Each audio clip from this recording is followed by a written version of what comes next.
aplausos da bancada socialista. Nós podemos ter vários critérios de medir o que é que está melhor e o que é que está pior. Eu creio que há um fundamental que é o da ótica do utente. E hoje o Serviço Nacional de Saúde presta mais consultas ou menos consultas. Realiza mais cirurgias ou menos cirurgias. Senhora Deputada, mais consultas nos centros de saúde, mais consultas nos hospitais, mais cirurgias realizadas. Senhora Deputada, desculpará, mas está melhor. Muito obrigado. Ainda tem tempo disponível a Presidente do CDS e vai manter esta interpelação ao Governo.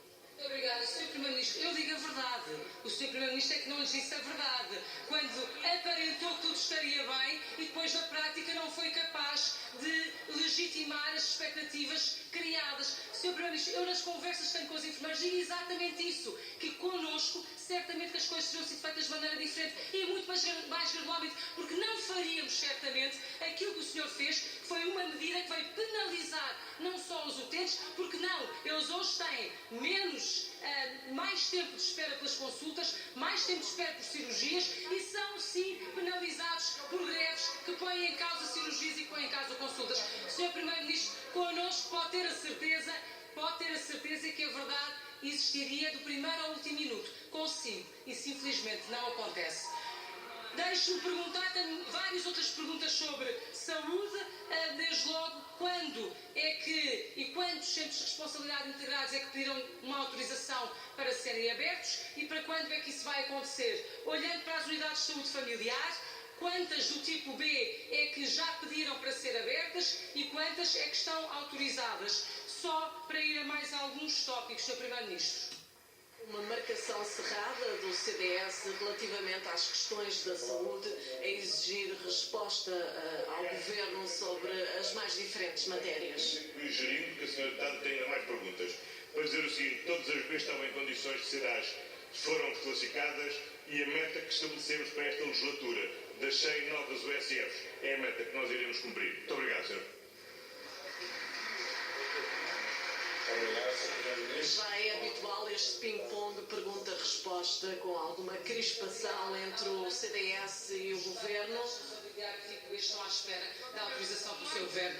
Como também estão muitos centros de responsabilidade integrados à espera da autorização, porque simplesmente os senhores não têm recursos e não têm vontade política de avançar. Sr. Primeiro-Ministro, mudando de tema, em 2018, 13 países cresceram mais do que Portugal, apenas 5 cresceram menos. O senhor vai ou não utilizar as ferramentas ao seu dispor, nomeadamente vai ou não concretizar a promessa de neutralidade fiscal no ISP?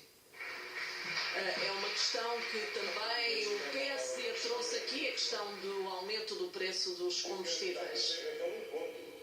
Nós não fazemos aquilo que os recursos não nos permitem fazer, porque não temos o arte mágico de transformar a ausência de recursos em recursos, a não ser que a senhora Deputada, naturalmente, promova o nosso endividamento. Quanto à matéria de neutralidade, a nossa aposta é mesmo da neutralidade carbónica. Muito obrigado. Uma resposta curta. António Costa já tinha dito que o PS era contra os espaços sociais porque favorecia o transporte individual. Recursos a compromissos. De resto, o senhor inventou uma explicação para aquilo que queria, que era arrecadar mais recursos fiscais, um verdadeiro saco fiscal às pessoas. Depois veio a explicação. Eu sei muito bem o que foi dito nesta casa. Depois inventou que era a neutralidade. Mas eu não o vejo preocupado com a neutralidade quando olha, por exemplo, para o quadro de Portugal em matéria de renováveis. Hoje estamos muito pior do que estávamos anteriormente. Para isso não vale a pena ter um Ministério da Transição Energética. Sr. Primeiro-Ministro, outra ferramenta são os fundos comunitários. Vai finalmente pô-los a funcionar como deve ser ou não? Obrigado, Sr. Deputado. Para responder, palavra ao Sr. Primeiro-Ministro. Sr. Deputada, somos o primeiro país europeu em pagamentos que já recebemos da União Europeia na execução de fundos comunitários e, Sra. Deputada, não basta ir às manifestações para ir ser amiga do clima. Muito obrigado. Não responde António Costa a esta questão da execução dos fundos comunitários.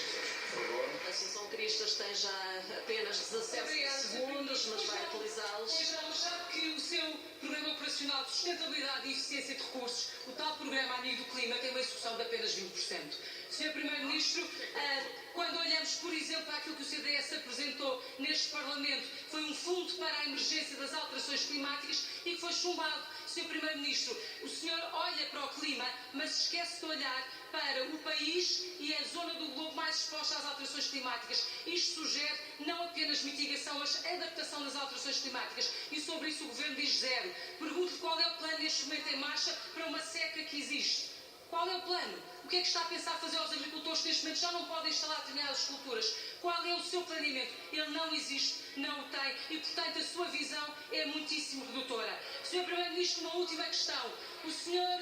Peço para concluir, Vou concluir, Sr. Presidente. O seu secretário-geral de Internacionalização disse há poucos dias a um jornal, a propósito do IRC, podia baixar... Não é podia, devia baixar. A minha pergunta é, Sr. Primeiro-Ministro, se vai incluir a baixa do IRC no Plano de Estabilidade e no Programa Nacional de Reformas que irá apresentar brevemente nesta Câmara. Muito obrigada.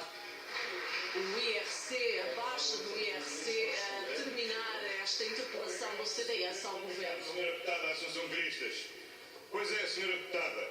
Nós recebemos um programa de desenvolvimento rural que não tinha verbas para o regadio. Tivemos que negociar ao Banco Europeu de Investimento um programa de alargamento de 90 mil hectares para o regadio.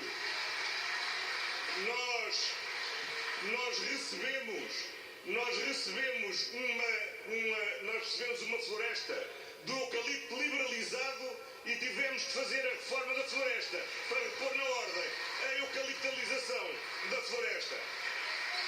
E, Senhora Deputada, quando fala em recurso para o Serviço Nacional de Saúde e diz que faria diferente, sim, faria diferente, porque a senhora deputada ainda hoje estaria a repor o vencimento que tinha sido cortado aos funcionários públicos, porque ainda hoje estaria a repor as pensões que tinham sido cortadas aos pensionistas, porque ainda hoje estaria a cortar a sobretaxa que nós já cortámos para quem pagava o IRS, porque hoje ainda não haveria 35 horas na administração pública e não havia Sr. Primeiro-Ministro, por favor.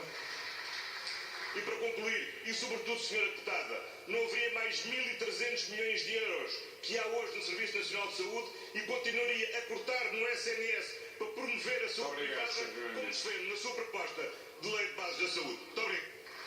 O Primeiro-Ministro a responder de alguma forma à Assunção Cristas com as próprias medidas que ela tomou enquanto Ministra da Agricultura, mas sem responder a uma pergunta concreta se o Governo tenciona baixar o IRC. Jerónimo de Sousa agora em nome do Partido Comunista Português. Esta realidade e fará tudo para dar a ajuda humanitária e solidária que aquele povo bem merece. Senhor Primeiro-Ministro, tendo em conta o tema que nos trouxe, a melhoria da situação económica é resultado da reposição de salários, reformas e direitos, do aumento do rendimento disponível das famílias que induziu o crescimento da procura interna e a dinamização da atividade económica. Uma evolução que confirma, como sempre defendemos, a importância determinante da valorização dos direitos e rendimentos como fator da dinamização económica. Um caminho que é preciso aprofundar com a reposição integral dos direitos e rendimentos, que está por concluir com a valorização dos trabalhadores, com medidas de aumento dos salários incluindo do salário mínimo nacional e também da valorização das carreiras, garantindo condições de progressão profissional e remuneratório, valorizando o tempo de serviço e o trabalho prestado. É justo que os trabalhadores tenham os seus salários aumentados para que a riqueza seja melhor distribuída. E é também justo que as suas carreiras sejam devidamente valorizadas como condição de progressão e valorização do tempo de serviço e de trabalho prestado, sem exceção, abrangendo todas as carreiras por igual.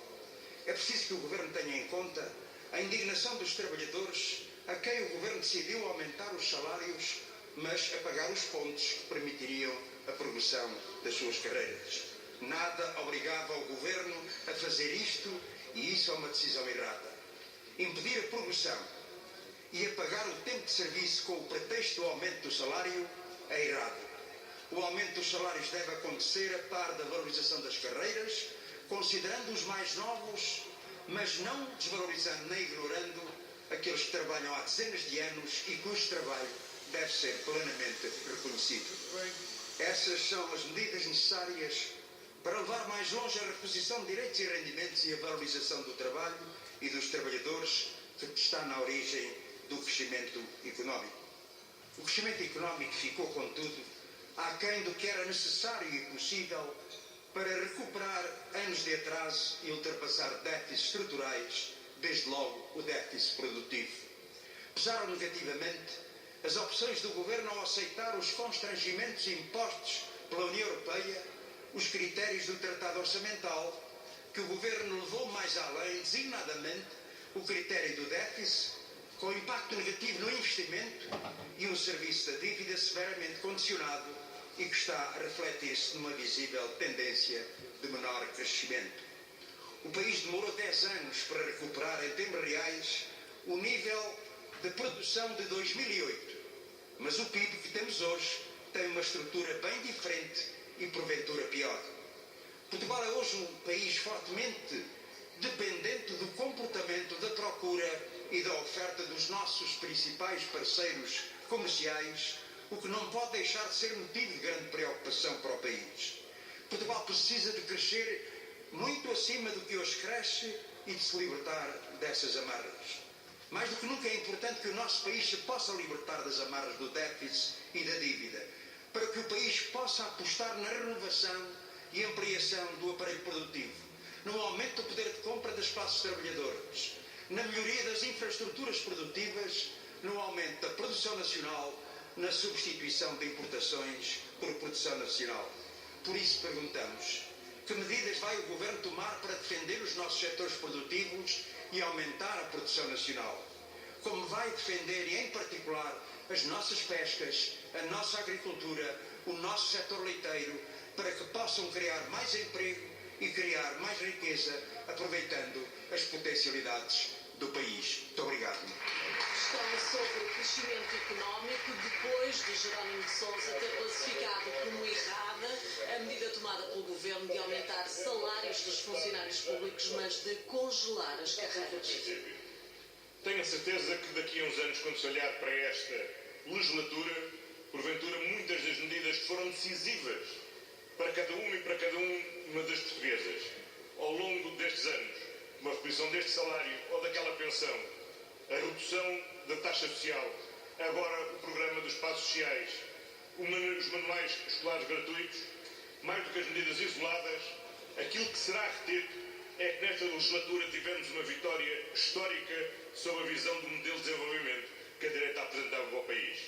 A nossa economia, para ser competitiva, para crescer, para criar emprego, para aumentar o seu potencial de exportação, não pode assentar numa economia de baixos salários e destruição de direitos. Pelo contrário, é na valorização do trabalho, na qualificação dos recursos humanos, na aposta de inovação, que nós podemos ter uma economia mais dinâmica. E esta mudança de modelo de desenvolvimento será seguramente mais duradouro, perdurará a partir desta legislatura, porque nunca mais ninguém aceitará voltar a andar para trás, e já todos hoje reconhecem que não há custa de baixos salários e destruição de direitos que podemos ser competitivos. E essa é a grande vitória que temos sobre o conjunto da direita portuguesa, e essa é uma vitória que durante muitos anos e para sempre será consagrada. O Sr. Deputado falou relativamente à situação dos trabalhadores da função pública. Nós, ao fazermos a valorização salarial para 635 euros, colocámos um conjunto de trabalhadores que estava em posições anteriores no quinto escalão. Ora, aquilo que tínhamos que assegurar era que, tendo chegado ao quinto escalão, não ultrapassavam nas progressões futuras quem já lá estava. Quem tinha 8 pontos e tinha por isso que aguardar mais 2 anos para chegar ao quinto escalão, não tirámos os pontos. Entre aspas, foram atribuídos mais 2 pontos porque acelerou em 2 anos a sua progressão. Mas se tivesse conservado os 8 pontos que já tinha, aquilo que iria acontecer no futuro é que, chegando agora à mesma posição remuneratória de quem já lá está há 6 anos e que tem 6 pontos, como passaria a ter 8, daqui a 2 anos estaria a progredir, enquanto quem já lá está teria de esperar 4 anos para progredir. E isso seria um fator de injustiça imensa que não podemos cometer, e porque sempre tem sido cometido, tem sido um fator de enorme descontentamento. Portanto, não se tiraram pontos, acrescentaram-se pontos para que a valorização fosse mais rápida, mas garantindo que não havia ultrapassagem de quem já tinha mais anos de serviço. Segunda questão. É evidente que a União